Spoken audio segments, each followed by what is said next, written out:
Welcome to my channel. আমি সায়ন্তিকা বিশ্বাস। আমি আবার একটা নতুন রান্নার রেসিপি নিয়ে চলে এসেছি। তো আজকে আমি বানাবো রুই মাছের পাতলা ঝোল। তো প্রথমে রুই মাছগুলোকে ভালো করে ভেজে নিতে হবে।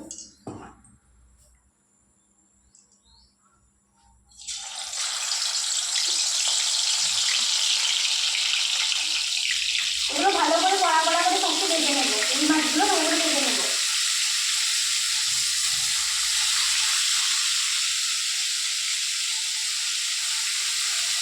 এই ঝোলটা খেতে খুবই ভালো হয়। তোমরা কিন্তু সবাইকে ট্রাই করবে। দেখুন আমাদের মাছগুলো পুরো কড়া কড়া করে ভাজা হয়ে গেছে। এবার আমি মাছগুলো আস্তে আস্তে তুলে নেবো। চলুন তুলে নেওয়া যাক। এই মাছগুলো কিন্তু এইরকমভাবে ভালো করে ভাজতে হবে। আর এই ঝোলটা খেতেও খুব সুন্দর লাগে।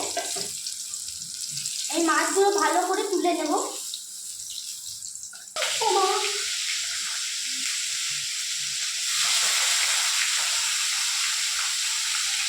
মাছগুলো ভাজা হয়ে গেছে সব।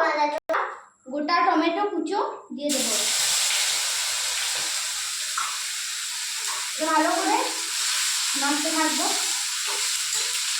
রসুন পেঁয়াজ দিয়ে আদা রসুন পেঁয়াজ আর টমেটো এই পেস্টটা করে রেখেছি। এবার এটা একটু দিয়ে দেবো। তারপরে এটা ভালো করে নাড়তে থাকবো।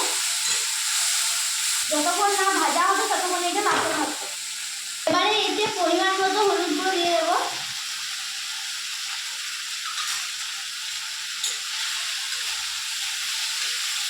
ভালো করে নাড়তে থাকবো যেন সাইডে না লেগে যায়। এবারে এতে পরিমাণ মতো লবণটা দিয়ে দেবো।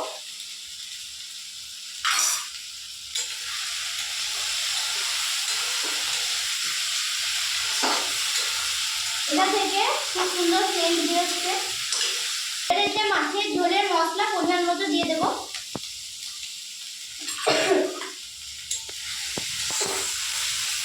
এটা ভালো করে মশলাটা পুরো হয়ে গেছে। এবারে এটাতে জল দিয়ে দেবো। ভেজে রাখা মাছগুলো এই ঝোলের মধ্যে দিয়ে দেবো।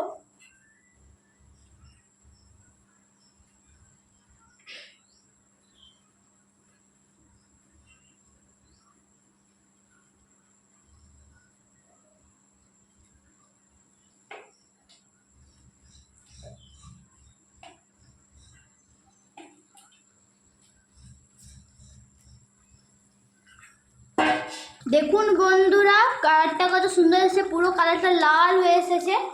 দারুণ কালারটা, খুব সুন্দর এসেছে। তো আজকে এটুকুই। তো যেহেতু এখনো খাবার সময় হয়নি তাই তোমাদেরকে খেয়ে দেখাতে পারবো না। তো আজকে এটুকুই, বাই বাই। তোমরা কিন্তু এটা সবাই বাড়িতে ট্রাই করবে, খুবই সুন্দর খেতে এটা। তো আজকে একটু